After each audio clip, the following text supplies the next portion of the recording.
Hello everyone, this is your math tutor और मैं लेकर के आ गया हूं हमारे ईएनटी सीरीज का अगला टॉपिक जिसका नाम है ट्यूनिंग फॉर्क टेस्ट। हमने टाइप्स ऑफ हियरिंग टेस्ट पढ़ना शुरू किया था, जिसमें पिछले वीडियो में हमने आपको सारे टाइप्स के हियरिंग टेस्ट के सारे टाइप्स के नाम बताए थे। सबसे पहले ट्रेडिशनल स्क्रीनिंग टेस्ट पढ़ा था, उसके बाद ट्यूनिंग फॉर्क टेस्ट के सारे नाम पढ़े थे जो हम इस वीडियो में पढ़ने जा रहे हैं। फिर उसके बाद हमने देखा था कि हमें ऑडियोमेट्रिक टेस्ट पढ़ना है, इवोक्ड रिस्पॉन्स ऑडियोमेट्रिक टेस्ट पढ़ना है और बाकी सारे टेस्ट हमें टाइप्स ऑफ हियरिंग टेस्ट में हमने देखा था। तो इस वीडियो में हम शुरू करने जा रहे हैं tuning fork test. Tuning fork test में हमें इस वीडियो में इस पार्ट में हम एयर कंडक्शन टेस्ट समझेंगे कि एयर कंडक्शन क्या होता है, बोन कंडक्शन क्या होता है और रिनीस टेस्ट जो कि सबसे इंपॉर्टेंट है ट्यूनिंग फॉर्क टेस्ट का, उसे पढ़ेंगे और बाकी टाइप हम इसके सेकंड पार्ट में पढ़ने जा रहे हैं। तो चलिए शुरू करते हैं tuning fork test. Tuning fork test पढ़ने से पहले हम सबसे पहले बेसिक्स देखेंगे कि ट्यूनिंग फॉर्क टेस्ट को समझने के लिए हमें कौन कौन से बेसिक जानने जरूरी हैं। सबसे पहले कि कौन कौन से ट्यूनिंग फॉर्क हम यूज करते हैं ट्यूनिंग फॉर्क टेस्ट के लिए। तो 128 हर्ट्ज, 256 हर्ट्ज, 512 हर्ट्ज, 1024, 2048 और 4096 हर्ट्ज इन फ्रीक्वेंसी के ट्यूनिंग फॉर्क हम यूज करते हैं ट्यूनिंग फॉर्क टेस्ट में मोस्ट कॉमनली। जिसमें से जो 512 हर्ट्ज का जो ट्यूनिंग फॉर्क होता है वो most ideal for routine clinical practice के लिए होता है। ज़्यादातर ट्यूनिंग फॉर्क टेस्ट जो होते हैं रूटीनली जो हम डन करते हैं उनको हम 512 हर्ट्ज के ट्यूनिंग फॉर्क के साथ परफॉर्म करते हैं। लेकिन उसका रीज़न क्या है? उसका रीज़न जानने से पहले हम ये समझते हैं कि बाकी के ट्यूनिंग फॉर्क्स जो लोअर फ्रीक्वेंसी के ट्यूनिंग फॉर्क्स हैं और जो हायर फ्रीक्वेंसी के ट्यूनिंग फॉर्क्स हैं उन्हें क्यों नहीं यूज़ करते हैं मोस्ट कॉमनली। तो जो लोअर फ्रीक्वेंसी के ट्यूनिंग फॉर्क हैं वो बोन वाइब्रेशन का सेंस प्रोड्यूस ज़्यादा करते हैं। तो बोन वाइब्रेशन का सेंस ज़्यादा जब प्रोड्यूस कर रहे हैं तो इन्हें हम मोस्ट कॉमनली वाइब्रेशन सेंस के एग्जामिनेशन में हम यूज़ करते हैं। तो lower frequency tuning forks are used for the assessment of vibration sense. वहीं जो हायर फ्रीक्वेंसी के ट्यूनिंग फॉर्क्स हैं उनमें क्या प्रॉब्लम होती है, उनमें उनका जो डीके टाइम होता है, मतलब जो उनके वाइब्रेशंस का जो डीके टाइम है वो काफ़ी शॉर्टर होता है, जिसकी वजह से जो हमारा एग्जामिनेशन टाइम इनफ हमें मिलना चाहिए वो हमें नहीं मिल पाता है। तो ये दोनों चीज़ें एक ट्यूनिंग फॉर्क में बैलेंस्ड होती हैं और उस बैलेंस की वजह से जो फ्रीक्वेंसी आती है, जो वाइब्रेशंस आते हैं वो हमें हमारी हर्ड और स्पीच फ्रीक्वेंसी के रेंज में मिलते हैं। इस वजह से 512 हर्ट्ज के ट्यूनिंग फॉर्क को हम मोस्ट कॉमनली यूज़ करते हैं। क्या लिखा हुआ है कि 512 हर्ट्ज का जो ट्यूनिंग फॉर्क है provide best balance of tuning decay and tactile vibrations. तो जो डीके टाइम है और जो टैक्टाइल वाइब्रेशन है दोनों का परफेक्ट बैलेंस मिलता है। Therefore better heard and falls in speech frequency. इसलिए ये हमारी स्पीच फ्रीक्वेंसी में लाई करता है। स्पीच फ्रीक्वेंसी कौन कौन सी होती है? 500 हर्ट्ज से लेकर के 2000 हर्ट्ज तक की फ्रीक्वेंसी हमारी स्पीच फ्रीक्वेंसी में आती है। इसलिए 512 हर्ट्ज के ट्यूनिंग फॉर्क को हम मोस्ट कॉमनली यूज़ करते हैं। ठीक है, अब उसके बाद हम देखते हैं कि कौन कौन से precautions tuning fork test perform करने के टाइम पे ज़रूरी होता है। तो सबसे पहला होता है should be performed in a quiet room. Tuning fork test के लिए जो पेशेंट होता है उसको वाइब्रेशंस को सुनना पड़ता है, वाइब्रेशंस को फील करना पड़ता है।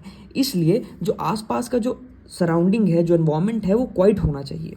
तो पहला प्रिकॉशन तो ये हो गया कि should be performed in a quiet room. दूसरा होता है प्रोंग स्ट्रक। जो हमारा ट्यूनिंग फॉर्क होता है उसको वाइब्रेट करने के लिए हमें स्ट्रक करना पड़ता है। तो स्ट्रक करने के लिए क्या रूल है कि against some resistance, example hard rubber, examiners elbow, heel, femoral condyle etcetera. मतलब कुछ रेजिस्टेंस के अगेंस्ट, हमें एक सॉलिड रेजिस्टेंस के अगेंस्ट स्ट्रक करना पड़ता है जिसकी वजह से perfect amount of vibration create हो पाए। तो at a point about 1/3 of its length from the free end. तो जो ट्यूनिंग फॉर्क का जो अपर एंड होता है उससे 1/3 पोजीशन पे हमें स्ट्रक करना पड़ता है ताकि ओवरटोन प्रोड्यूस ना हो to minimum and producing pure tones. Pure tones, हमें जो फ्रीक्वेंसी चाहिए वो ज़्यादा से ज़्यादा क्रिएट हो पाए और कोई ओवरटोन ना हो। इसलिए 1/3 of its length from its free and से हमें उसको स्ट्रक करना पड़ता है। तो ये दोनों पॉइंट हो गए उसके प्रिकॉशंस के लिए।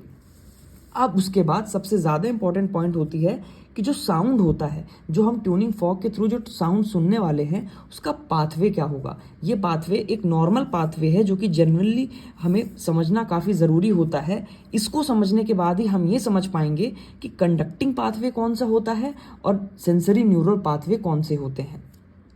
तो जो हमारा साउंड होता है वो इनिशिएट होता है कहाँ से, एंटर करता है पिन्ना से, और लास्ट कहाँ जाता है, ऑडिटरी पाथवे और कॉर्टेक्स के थ्रू ब्रेन में जाता है।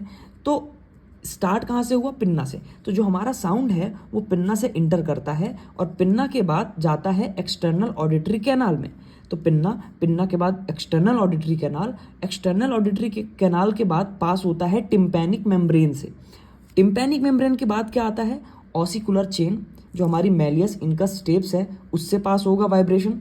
Tympanic membrane, ossicular chain, ossicular chain के बाद जो हमारा लास्ट ऑसिकल होती है स्टेप्स, तो स्टेप्स के फुट प्लेट पे जा करके उसके बाद ऑर्गन ऑफ कॉर्टाई में ट्रैवल कर जाती है। तो पिन्ना से लेकर के फुट प्लेट ऑफ स्टेप्स कहाँ तक, स्टेपिडो वेस्टिबुलर जॉइंट, ये आपको याद रखना है, स्टेपिडो वेस्टिबुलर जॉइंट तक, पिन्ना से लेकर के स्टेपिडो वेस्टिबुलर जॉइंट तक, ये पार्ट हमारा external ear plus middle ear के अंडर आता है। टिम्पैनिक मेम्ब्रेन से पहले तक हमारा एक्सटर्नल ईयर हुआ, उसके बाद और स्टेपिडो वेस्टिबुलर जॉइंट तक हमारा मिडिल ईयर हुआ। तो ये पार्ट हमारा एक्सटर्नल प्लस मिडिल ईयर में आता है।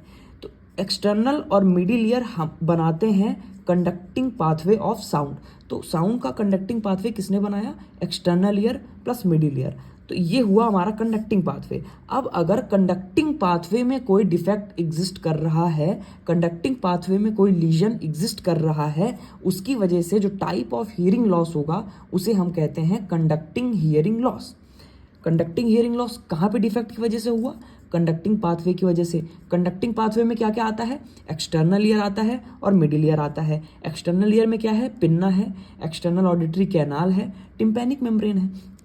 तो ये पार्ट जो होता है एक्सटर्नल ईयर वाला, इसे हम नॉर्मली विजुअल एग्जामिनेशन के थ्रू भी देख सकते हैं। लेकिन जो मिडिल ईयर का जो पार्ट है, ऑसिकुलर चेन, फुट प्लेट्स जो हो गए, तो इनके एग्जामिनेशन के लिए हमें मोस्टली ट्यूनिंग फॉर्क टेस्ट करने पड़ते हैं, क्योंकि इन्हें हम विजुअली एग्जामिन नहीं कर पाते हैं। तो एक्सटर्नल ईयर और मिडिल ईयर में डिफेक्ट की वजह से, कंडक्टिंग पाथवे में जो डिफेक्ट है इसकी वजह से हमारा कंडक्टिंग हियरिंग लॉस होता है। अब फुट प्लेट ऑफ स्टेप्स के बाद आता है हमारा नेक्स्ट पार्ट जो होता है organ of Corti. Organ of Corti हमारा इनर ईयर बनाता है। इनर ईयर, इनर ईयर में हमारा एक पार्ट होता है ऑर्गन ऑफ कॉर्टाई में जिसको हम कहते हैं कॉक्लिया। कॉक्लिया, तो कॉक्लिया एक सेंसरी ऑर्गन होता है हमारे कान में, मेजर सेंसरी ऑर्गन होता है जो कि कंडक्शन ऑफ साउंड के लिए काफ़ी ज़्यादा इंपॉर्टेंट होता है। तो इनर ईयर में अगर ऑर्गन ऑफ कॉर्टाई में कोई सा भी डिफेक्ट आया, ऑर्गन ऑफ कॉर्टाई में जो कॉक्लिया है उस हमारा कौन सा पाथवे होगा, सेंसरी कॉक्लियर पाथवे। क्या, सेंसरी कॉक्लियर पाथवे। तो सेंसरी कॉक्लियर पाथवे में डिफेक्ट है या फिर कॉक्लिया में डिफेक्ट है तो कैसा हियरिंग लॉस होगा, सेंसरी हियरिंग लॉस। ठीक है, उसके बाद ऑर्गन ऑफ कॉर्टाई के बाद जो हमारा साउंड होता है वो ट्रैवल करता है ऑडिटरी पाथवे में जाएगा, और ऑडिटरी पाथवे के बाद ऑडिटरी कॉर्टेक्स में जाएगा। तो ऑडिटरी पाथवे और ऑडिटरी कॉर्टेक्स ये बनाते हैं neural pathway. Neural pathway of sound, neural pathway of sound में अगर डिफेक्ट हुआ तो कैसा हियरिंग लॉस होगा, न्यूरल या फिर रेट्रोकॉक्लियर हियरिंग लॉस। तो यहाँ पे न्यूरल और रेट्रोकॉक्लियर हियरिंग लॉस किसके डिफेक्ट की वजह से हुआ, न्यूरल पाथवे के डिफेक्ट से। न्यूरल पाथवे कौन बना रहा है, ऑडिटरी पाथवे और ऑडिटरी कॉर्टेक्स। ठीक है, तो सेंसरी हियरिंग लॉस मतलब सेंसरी कॉक्लियर पाथवे में डिफेक्ट हुआ, तो सेंसरी हियरिंग लॉस और न्यूरल रेट्रोकॉक्लियर हियरिंग लॉस, इन दोनों को मिला करके हमारा बनता है सेंसरी न्यूरल हियरिंग लॉस। तो सेंसरी न्यूरल हियरिंग लॉस में दो पार्ट हुए, एक हुआ सेंसरी, एक हुआ न्यूरल। मतलब अगर कॉक्लिया में डिफेक्ट हुआ तो भी सेंसरी न्यूरल हियरिंग लॉस, और अगर ऑडिटरी पाथवे या फिर ऑडिटरी कॉर्टेक्स में डिफेक्ट हुआ तो भी सेंसरी न्यूरल हियरिंग लॉस। लेकिन दोनों के पार्ट अलग होते हैं। कॉक्लिया में डिफेक्ट है तो sensory type of sensory neural hearing loss, और अगर auditory pathway and auditory cortex में डिफेक्ट है तो retrocochlear type of sensory neural hearing loss. तो दो टाइप के हियरिंग लॉस मेनली होते हैं। सबसे पहला कंडक्टिंग हियरिंग लॉस और दूसरा sensory neural hearing loss. Conducting pathway में अगर डिफेक्ट है तो कंडक्टिंग हियरिंग लॉस हुआ, और सेंसरी न्यूरल हियरिंग लॉस तब होता है जब सेंसरी कॉक्लियर पाथवे में डिफेक्ट होगा, कॉक्लिया में डिफेक्ट होगा, या फिर ऑडिटरी पाथवे और ऑडिटरी कॉर्टेक्स में डिफेक्ट होगा। तो ये दोनों टाइप ऑफ हियरिंग लॉस अब आप समझ गए होंगे कि कितने टाइप्स के हियरिंग लॉस होते हैं। इन दोनों टाइप्स के बारे में हम डिटेल में अगले वीडियो में बात करने वाले हैं। तो ट्यूनिंग फॉग टेस्ट समझने के लिए सबसे ज़्यादा इंपॉर्टेंट है ये समझना कि एयर कंडक्शन क्या होता है और बोन कंडक्शन क्या होता है। तो एयर कंडक्शन का मतलब होता है साउंड का कंडक्शन एयर के थ्रू, और बोन कंडक्शन का मतलब होता है साउंड का कंडक्शन बोन वाइब्रेशंस के थ्रू।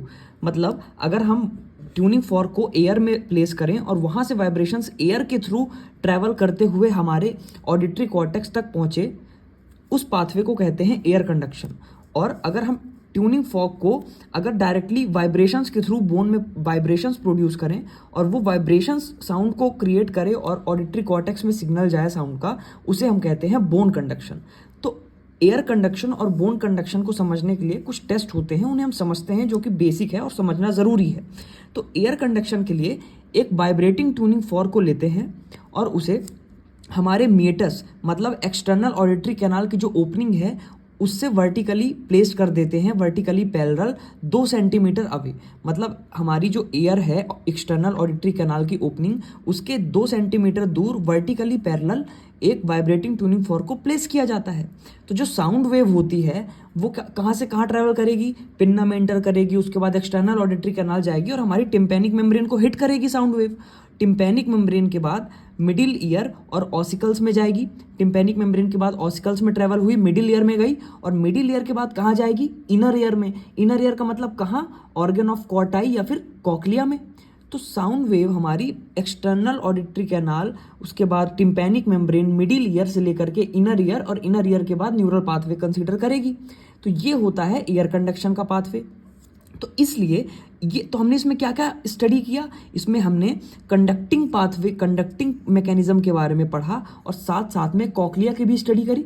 तो by air conduction test function of both conducting mechanism and cochlea are tested.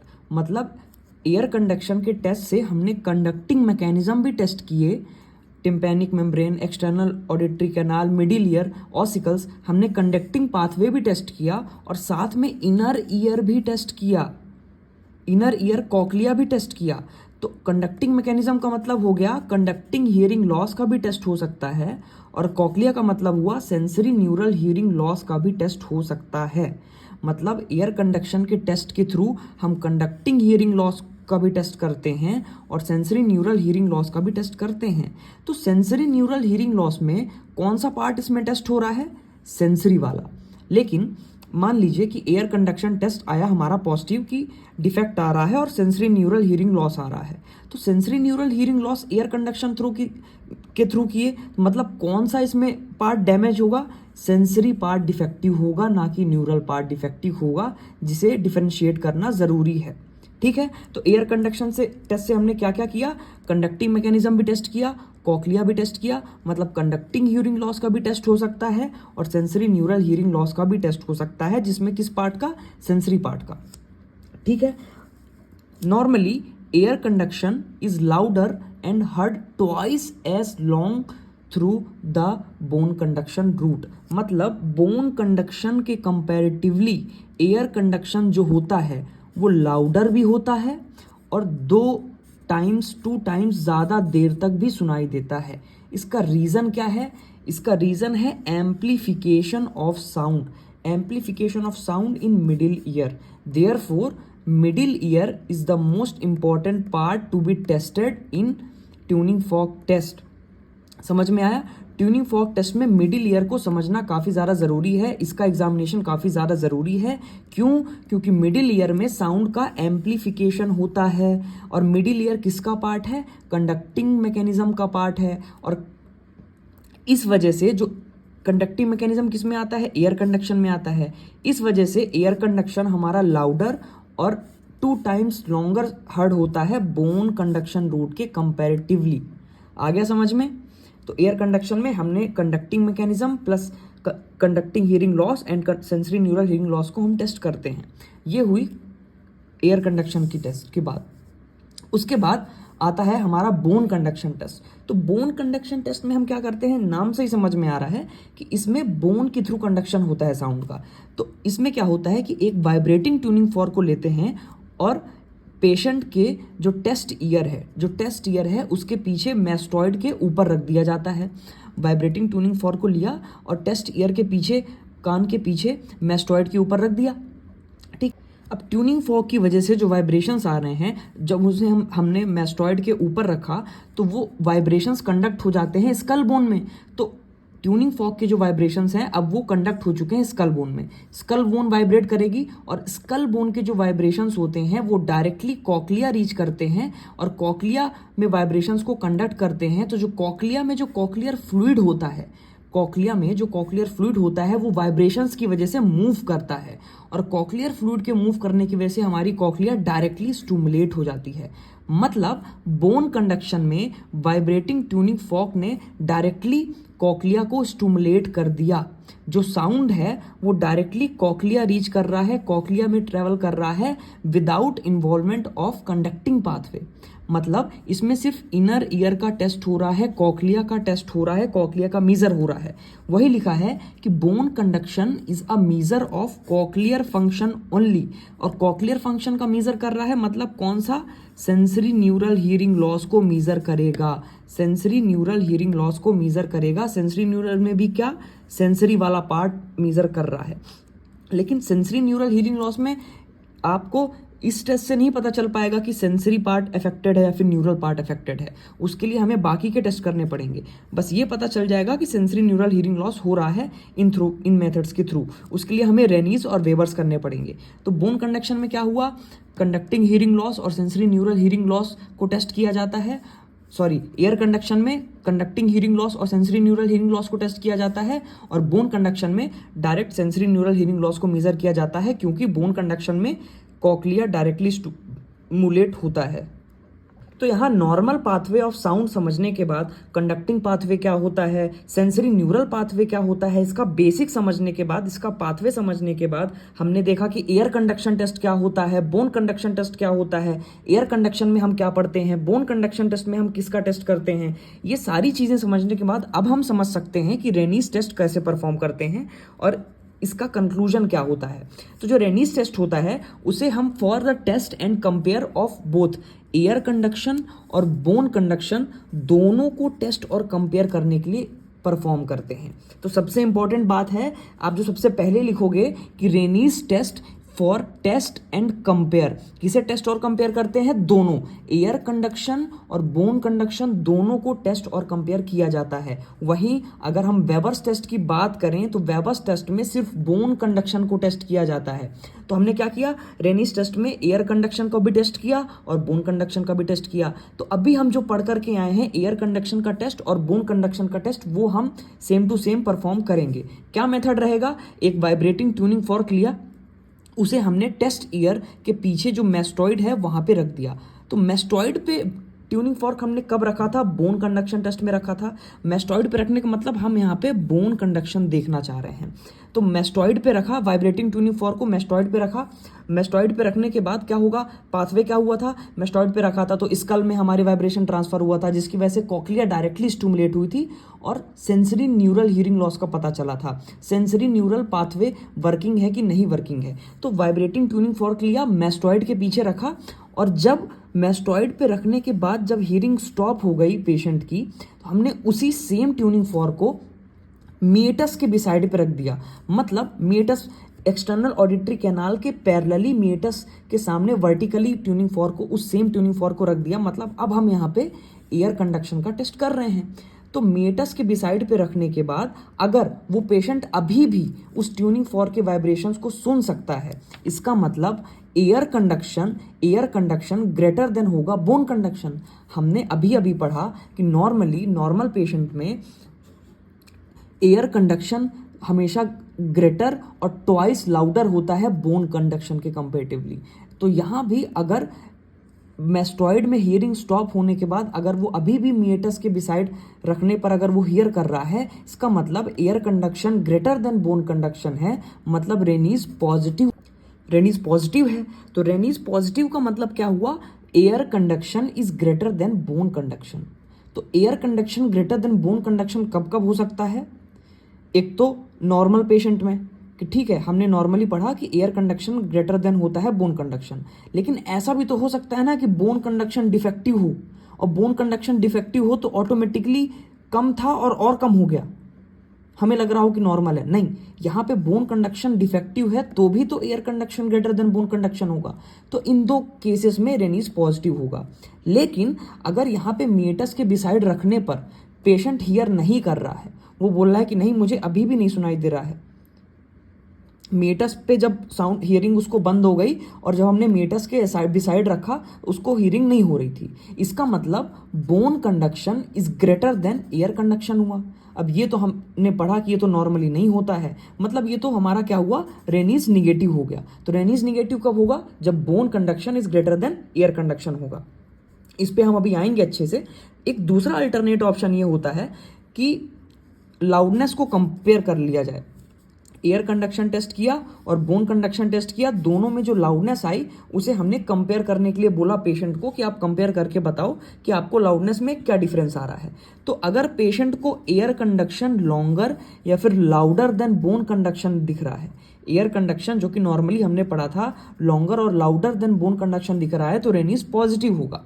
तो कंक्लूजन बना लेते हैं कि क्या कंक्लूजन हमें रेनीज में मिलता है। तो दो कंक्लूजन हमें रेनीज में देखने के लिए मिलेंगे। सबसे पहला, air conduction is greater than bone conduction, मतलब रेनीज पॉजिटिव।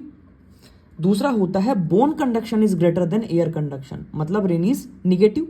तो रेनीज पॉजिटिव और रेनीज निगेटिव, ये दो क्राइटेरिया हमें मिले। ठीक है, हमने पढ़ा कि अब एक बार हमने इस फ्लो चार्ट पे नजर मार लेनी है कि इसमें हमें क्या क्या देखनी है। Air conduction greater than bone conduction कब कब आता है? रेनीज पॉजिटिव दो कंडीशन में आता है, एक तो नॉर्मल ईयर में आता है और दूसरा सेंसरी न्यूरल हियरिंग लॉस में आता है। देखिए, air conduction greater than bone conduction, मतलब बोन कंडक्शन वाला पार्ट डिफेक्टिव। बोन कंडक्शन में हम किस चीज़ का टेस्ट करते हैं? कॉक्लिया का। कॉक्लिया डिफेक्टिव मतलब कौन सा loss? Sensory neural hearing loss. तो इसलिए सेंसरी न्यूरल हियरिंग लॉस में और नॉर्मल ईयर में रेनीज टेस्ट पॉजिटिव मिलता है। वही रेनीज टेस्ट निगेटिव कब मिलता है? अब अगर कंडक्टिंग हियरिंग लॉस हुआ, मतलब bone conduction greater than air conduction है, मतलब एयर कंडक्शन वाला पार्ट निगेटिव है, डिफेक्टिव है। एयर कंडक्शन वाला पार्ट डिफेक्टिव है, मतलब कौन सा part? Conducting mechanism of sound, conducting pathway of sound is defective. और जब कंडक्टिंग पाथवे डिफेक्टिव होता है तो कैसा लॉस होता है? Conducting hearing loss. तो कंडक्टिंग हियरिंग लॉस में और unilateral severe sensory neural hearing loss, unilateral severe sensory neural, Rinne's test positive था सेंसरी न्यूरल हियरिंग लॉस में, और severe sensory neural hearing loss में रेनीज टेस्ट निगेटिव आता है। ये फॉल्स रेनीज होता है, फॉल्स निगेटिव रेनीज टेस्ट यहाँ पे देता है। ये एक रियल निगेटिव टेस्ट नहीं है, ये फॉल्स निगेटिव टेस्ट है। किस केस में? Unilateral severe sensory neural hearing loss में। तो एक बार हम ऐसा क्यों हो रहा है, सेंसरी न्यूरल में क्यों हो रहा है, सीवियर में, ये सारी थ्योरी ये ब्लू वाले पार्ट में आपके लिए लिख करके लाया हूँ। काफ़ी ज़्यादा इंपॉर्टेंट है ये, आपको इसमें से कुछ भी लिखने की ज़रूरत नहीं है। आप चाहें तो मेरे टेलीग्राम चैनल पे ये सारे नोट्स आपको अवेलेबल हो जाएंगे, आप बस इस चीज़ को अच्छे से समझिए। तो एक बार समझते हैं कि air conduction greater than bone conduction का मतलब क्या होता है। बोन कंडक्शन का मतलब क्या हुआ? बोन कंडक्शन में inner air sensory plus neural pathway involve होता है। इनर ईयर से स्टार्ट होता है बोन कंडक्शन और न्यूरल पाथवे में खत्म होता है। और एयर कंडक्शन में conducting plus neuro sensory pathway भी इन्वॉल्व होता है, कंडक्टिंग भी होगा और सेंसरी न्यूरल पाथवे भी इन्वॉल्व होगा। तो air conduction greater than bone conduction का मतलब क्या हुआ कि जो हमारा कंडक्टिंग पाथवे था, मतलब जो जहाँ पे हमारा एम्प्लीफिकेशन ऑफ साउंड हो रहा था मिडिल ईयर में, वो नॉर्मल है और एम्प्लीफिकेशन की वजह से air conduction greater than bone conduction है, मतलब कंडक्टिंग पाथवे या फिर मिडिल ईयर हमारा नॉर्मल है। लेकिन सेंसरी न्यूरल पाथवे, अब जो सेंसरी न्यूरल पाथवे है वो एयर कंडक्शन में भी आता है और बोन कंडक्शन में भी आता है। तो सेंसरी न्यूरल पाथवे, अब चूंकि बोन कंडक्शन कम है, मतलब सेंसरी न्यूरल पाथवे हमारा नॉर्मल भी हो सकता है और डिफेक्टिव भी हो सकता है। तो अगर सेंसरी न्यूरल पाथवे हमारा नॉर्मल है तो ये नॉर्मल कंडीशन में भी ऐसा होता है, तो कैसा ईयर हुआ, नॉर्मल ईयर हुआ। लेकिन सेंसरी न्यूरल पाथवे अगर डिफेक्टिव है, मतलब बोन कंडक्शन डिफेक्टिव है, तो ये हमारा सेंसरी न्यूरल हीरिंग लॉस के केस में हो सकता है। तो सेंसरी न्यूरल हीरिंग लॉस और नॉर्मल ईयर में air conduction greater than bone conduction होगा। फिर से बोल रहा हूं कि नॉर्मल ईयर में और सेंसरी न्यूरल हीरिंग लॉस में air conduction greater than bone conduction होगा, मतलब रेनीस पॉजिटिव होगा। सेंसरी न्यूरल हीरिंग लॉस में क्या होता है कि देखिए, अब कंडक्टिंग पाथवे तो नॉर्मल है, लेकिन सेंसरी न्यूरल पाथवे यहाँ पे अफेक्टेड हो जाता है। तो as long as middle ear is normal, amplified sound will reach inner ear. मतलब अब चूंकि मिडिल ईयर हमारा नॉर्मल है, कंडक्टिंग पाथवे नॉर्मल है, मतलब जो साउंड रीच कर रहा है इनर ईयर में वो एम्पलीफाइड है, therefore AC is greater than BC। ठीक है, और अब बात करते हैं कि bone conduction greater than air conduction, मतलब Rinne's negative. Bone conduction greater than air conduction का मतलब क्या होता है? तो bone conduction greater than air conduction है, मतलब अब चूंकि sensory neural pathway bone conduction में भी आता है और एयर कंडक्शन में भी आता है। अब bone conduction greater than air conduction है, मतलब सेंसरी न्यूरल पाथवे अच्छी कंडीशन में है, डिफेक्टिव नहीं है, तो फिर क्या इफेक्टेड होगा? कंडक्टिंग पाथवे अफेक्टेड होगा, क्योंकि एयर कंडक्शन में दोनों होता है। तो एयर कंडक्शन में कंडक्टिंग पाथवे भी होता है और सेंसरी न्यूरल पाथवे भी होता है। अब sensory neural pathway bone conduction greater है, मतलब सेंसरी न्यूरल पाथवे नॉर्मल है, तो क्या अफेक्टेड हुआ? कंडक्टिंग पाथवे अफेक्टेड हुआ। और जब कंडक्टिंग पाथवे अफेक्टेड होता है, कंडक्टिंग पाथवे डिफेक्टिव होता है, तो कैसा हीरिंग लॉस होता है? Conducting hearing loss. तो bone conduction greater than air conduction, Rinne's negative है, तो कौन सा हीरिंग लॉस होगा? Conducting hearing loss. तो सबसे इंपॉर्टेंट हमने क्या दो रिजल्ट देखे कि रेनीज पॉजिटिव कब होता है? नॉर्मल ईयर में और सेंसरी न्यूरल हीरिंग लॉस में, और रेनीज निगेटिव क्या होता है? कंडक्टिंग हीरिंग लॉस में। समझ में आया? तो रेनीज निगेटिव कब हुआ? कंडक्टिंग हीरिंग लॉस में। रेनीज पॉजिटिव कब हुआ? या तो नॉर्मल ईयर होगा या तो सेंसरी न्यूरल हीरिंग लॉस में होगा। लेकिन रेनीज निगेटिव एक और कंडीशन में आता है, unilateral severe sensory neural hearing loss. क्या? सेंसरी न्यूरल हीरिंग लॉस नहीं, जब unilateral severe sensory neural hearing loss होगा, मतलब hearing loss is greater then 70 decibel.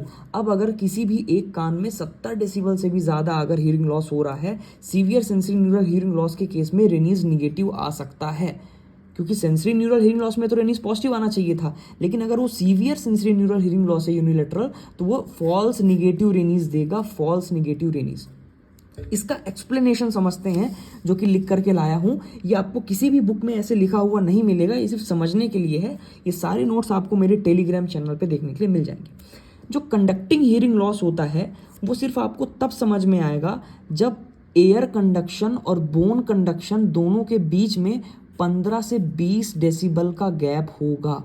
मतलब एयर कंडक्शन और बोन कंडक्शन के जो हियरिंग का जो लेवल है, जो डिफरेंस है, उसमें 15 से 20 डेसिबल का डिफरेंस होना चाहिए, तब कंडक्टिंग हियरिंग लॉस रेनीज टेस्ट में निगेटिव आएगा। ठीक है, अब हम समझते हैं कि severe sensory neural hearing loss में फॉल्स निगेटिव रेनीज क्यों आता है। अब जो सेंसरी न्यूरल हीरिंग पाथवे होता है, हमें पता है कि sensory neural hearing pathway air conduction में भी आता है और बोन कंडक्शन में भी आता है। मतलब severe sensory neural hearing loss में हमारा sensory neural pathway severely affected है।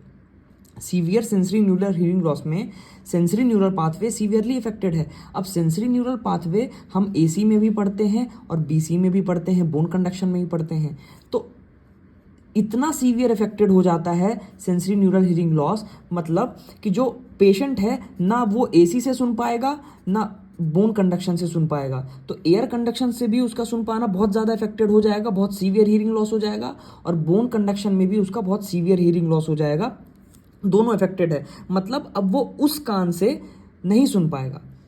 जो अफेक्टेड ईयर है ना वो एयर कंडक्शन के थ्रू सुन पा रहा है ना वो बोन कंडक्शन के थ्रू सुन पा रहा है severe sensory neural hearing loss में, क्योंकि दोनों में severe sensory neural hearing loss तो लास्ट स्टेप होती है।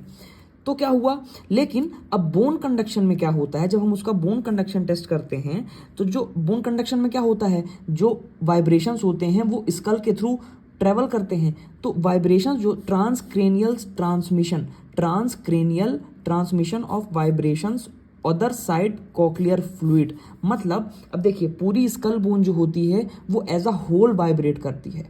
तो एक साइड के मेस्टॉइड में जब हमने ट्यूनिंग फॉर्क रखा तो यहाँ पे हमने ट्यूनिंग फॉर्क रखा, जो वाइब्रेशंस होंगे अब पूरी स्कल वाइब्रेट करेगी। तो जो अपोजिट ईयर का जो कॉक्लिया होगा, साथ साथ में वो भी वाइब्रेट करेगा। मतलब इस साइड के बोन कंडक्शन की टेस्ट की वजह से इस साइड का जो कॉक्लिया है वो स्टिमुलेट हो रहा है, क्योंकि जो स्कल है वो पूरा वाइब्रेट करता है। तो जब दूसरे साइड का कॉक्लिया स्टिमुलेट करेगा मतलब वो दूसरे साइड के कॉक्लिया की वजह से सुनना स्टार्ट कर देगा। तो patient will respond to bone conduction as it appears that the sensory neural pathway of affected ear is working। अब जब हमने इस ईयर का बोन कंडक्शन टेस्ट किया तो अपोजिट ईयर का कॉक्लिया एक्टिवेट हो गया और पेशेंट को सुनाई देने लग गया। तो ऐसा लगता है कि जो अफेक्टेड ईयर था उसका सेंसरी न्यूरल पाथवे काम कर रहा है, लेकिन एक्चुअली में अपोजिट ईयर का सेंसरी न्यूरल पाथवे वर्क करने लगता है, स्टिमुलेट हो जाता है, जिसकी वजह से हमें फॉल्स रीडिंग मिलती है। तो ऐसा लगता है कि बोन कंडक्शन काम करने लगा, तो क्या हुआ, bone conduction greater than air conduction feel होने लगता है। ऐसा लगता है कि पेशेंट के उस कान का बोन कंडक्शन काम कर रहा है लेकिन एयर कंडक्शन इफेक्टिव है। लेकिन रियलिटी में क्या हुआ था, एयर कंडक्शन से भी नहीं सुन पा रहा था उस कान से और बोन कंडक्शन से भी नहीं सुन पा रहा था उस ईयर से। तो इस वजह से ये फॉल्स रीडिंग आती है और एक false bone conduction greater than air conduction मिलता है हमें, और एक फॉल्स रेनीज निगेटिव मिलता है। तो इसका सॉल्यूशन क्या होता है, इसका सॉल्यूशन होता है कि अगर हम नॉन टेस्ट ईयर को मास्क कर दें, इसे हम कहते हैं मास्किंग। मास्किंग क्या होता है, मास्किंग एक प्रोसेस होता है जिसमें जिस ईयर को हमें टेस्ट नहीं करना है, जो नॉन टेस्ट ईयर है उसको हम बिजी कर देते हैं, उसमें हम एक कंटिन्यूअस नॉइस देते रहते हैं जिसकी वजह से वो बिजी हो जाता है और सिर्फ टेस्ट ईयर ही एग्जामिन होता है। तो मास्किंग कर ली जाए या फिर वेबर्स टेस्ट, इसके लिए सबसे अच्छा टेस्ट होता है Weber's test. Weber's test confirm करा देता है। तो अब हम इसके बाद पढ़ेंगे वेबर्स टेस्ट। ये आपको समझ में आ गया। नोट्स आपको टेलीग्राम चैनल पे मिल जाएंगे। क्या होता है, Rinne's test positive, air conduction greater than bone conduction कब कब मिलता है, नॉर्मल ईयर में मिलता है और सेंसरी न्यूरल हीरिंग लॉस में मिलता है। और Rinne's test negative, bone conduction greater than air conduction कब मिलता है, कंडक्टिंग हियरिंग लॉस में और unilateral severe sensory neural hearing loss की केस में मिलता है। एक डिसएडवांटेज होता है रेनीज टेस्ट का कि रेनीज टेस्ट सिर्फ तभी निगेटिव आएगा जब hearing loss greater than 15 decibel होगा। मतलब अगर 5 डेसिबल का या फिर 10 डेसिबल का हियरिंग लॉस है तो रेनीज टेस्ट कभी भी निगेटिव नहीं आएगा। उसके लिए मिनिमम हियरिंग लॉस 15 डेसिबल का होना चाहिए। एक और इंटरप्रिटेशन हमें लास्ट में रेनीज टेस्ट के थ्रू मिल सकता है, जो कि है prediction of airborne gap. Airborne gap क्या होता है, मैं आपको बेसिक समझा रहा हूं यहाँ पे कि एयरबोन गैप मतलब एयर कंडक्शन के थ्रू स्टार्ट होने वाली हियरिंग की जो इंटेंसिटी है और बोन कंडक्शन के थ्रू स्टार्ट होने वाली हियरिंग की जो इंटेंसिटी है, मतलब intensity of sound we start to hear in bone conduction और intensity of sound we start to hear through air conduction. इन दोनों इंटेंसिटी के बीच, इन दोनों कंडक्शन की इंटेंसिटी के बीच का जो गैप है उसे हम कहते हैं एयरबोन गैप। तो एयरबोन गैप काफ़ी ज़्यादा इंपॉर्टेंस रखता है डायग्नोसिस में। एयरबोन गैप का हम प्रिडिक्शन कर सकते हैं जब हम 256 हर्ट्ज, 512 हर्ट्ज एंड 1024 हर्ट्ज की ट्यूनिंग फॉर्क यूज़ करते हैं। तो रेनीज टेस्ट के थ्रू हम इसका प्रिडिक्शन लगा सकते हैं। कैसे, अगर हम जब 256 हर्ट्ज का जब ट्यूनिंग फॉर्क लेते हैं तो 256 हर्ट्ज ट्यूनिंग फॉर्क के लिए अगर हमें रेनीज निगेटिव या फिर इक्वल मिले, रेनीज निगेटिव मिले हमें 256 हर्ट्ज के लिए और पॉजिटिव मिले 512 हर्ट्ज के लिए, मतलब ए बी गैप हमारा 20 से 30 डेसिबल का हो रहा है। एयरबोन गैप 20 से 30 डेसिबल का है अगर 512 हर्ट्ज के ट्यूनिंग फॉर्क के लिए रेनीज टेस्ट हमें पॉजिटिव मिले और 256 हर्ट्ज के लिए रेनीज टेस्ट हमें निगेटिव मिले। तो एयरबोन गैप कितना हुआ, 20 से 30 डेसिबल का। वहीं 256 और 512 दोनों के लिए अगर हमें निगेटिव रेनीज टेस्ट मिले और 1024 हर्ट्ज के ट्यूनिंग फॉर्क के लिए रेनीज टेस्ट अगर पॉजिटिव मिले, क्या 256 512 के लिए रेनीज टेस्ट निगेटिव मिले और 1024 के लिए रेनीज टेस्ट अगर पॉजिटिव मिले, तो एयरबोन गैप होगा 30 से 45 डेसिबल का। ठीक है। 512 के लिए पॉजिटिव मिल रहा था तो 20 से 30, 1024 के लिए पॉजिटिव मिल रहा है तो 30 से 45।